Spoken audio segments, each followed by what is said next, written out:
When Thomas saw him, he had a strange smile. He was all dressed in black. A familiar face, same as so many years ago. No one seemed to be acquainted to him. It gave him the scariest sensation. Something terrible was about to happen.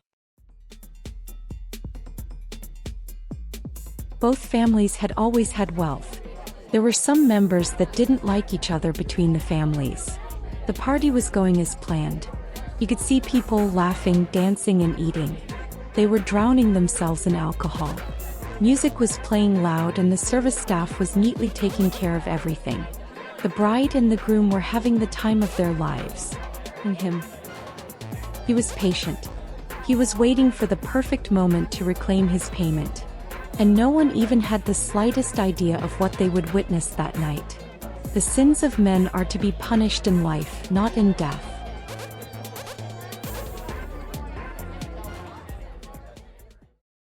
The bride's dad, Thomas, had a difficult childhood. He was always suffering because his parents were affected by a terrible economy. Constant fighting and violence at home due to lack of money to keep a big family well fed was every day's routine. When he was 18, he made a decision that would mark his life forever.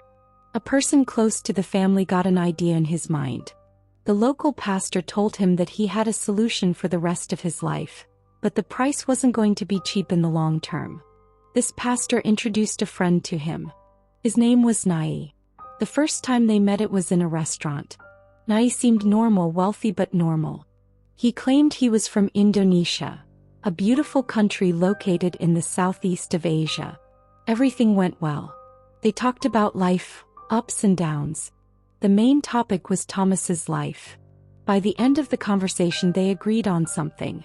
Thomas was going to give his firstborn daughter to Nyi the day of her wedding. At that moment of his life, Thomas thought this was crazy. He didn't even think of his own family yet. So he accepted. From that day and on, Thomas's life started changing. Money started flowing with his dad and then directly with him. Soon he realized he was becoming rich. Nyi never appeared again. Years passed and it was as if Thomas was always right in every decision. After working in a restaurant, he became the owner of many across the country. Luck was always on his side. He got married and started a new life. His parents were retired and living a good life thanks to him. His siblings drifted away since young, escaping the precarious situation they lived. Life was a dream for Thomas.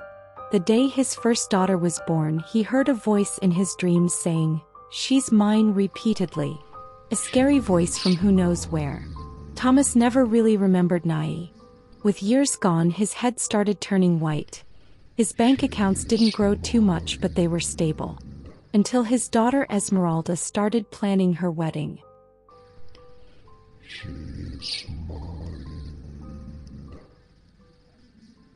It was time.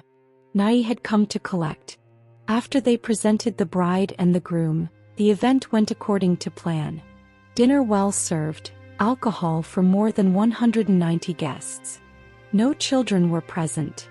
Gifts for the newlywed were in the table beside the entrance. Everything was perfect. The dance had started and the guests started to drink more. The atmosphere was uncertain as the only sober people were the elderly of both families. Thomas suddenly saw a familiar face sitting at a table in the back of the place. He was smiling with so much pleasure.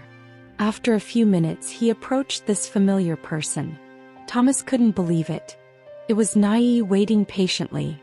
His only words were, "She is mine. In a few moments I will take her." Thomas was startled. Nyi looked exactly the same as almost 45 years ago. But his eyes this time were glowing differently with an unsettling joy. Thomas told him to not take her. He said it wasn't fair. But Nyi responded clearly, "Everything you have is because of me, your restaurants, your cars, your houses, your bank accounts. I've been there every step of the way. Every right decision, every strange client and business you made, I was the reason it happened. You cannot refuse your destiny. I am going to give you one chance only, because you have kept your greed controlled. So you make the choice. Who should stay in this archaic realm, the bride or the groom? Thomas responded full of hope. The bride. Nyi said, "It is done then." He stood up from the table and walked straight to Esmeralda, smiled at her. He greeted her with a charming smile. Esmeralda sighed deeply. Some of the guests noticed this, some other were sunk in laughing and drinking.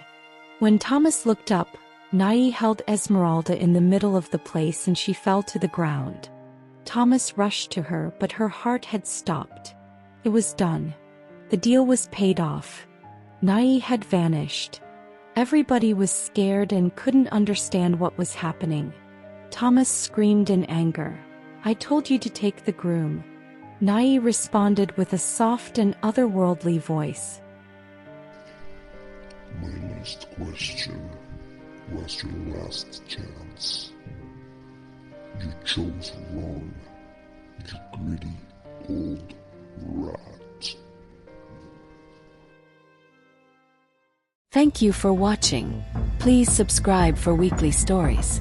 Please give us a like if you enjoyed the story and share the video. And remember, our stories don't just end. They echo.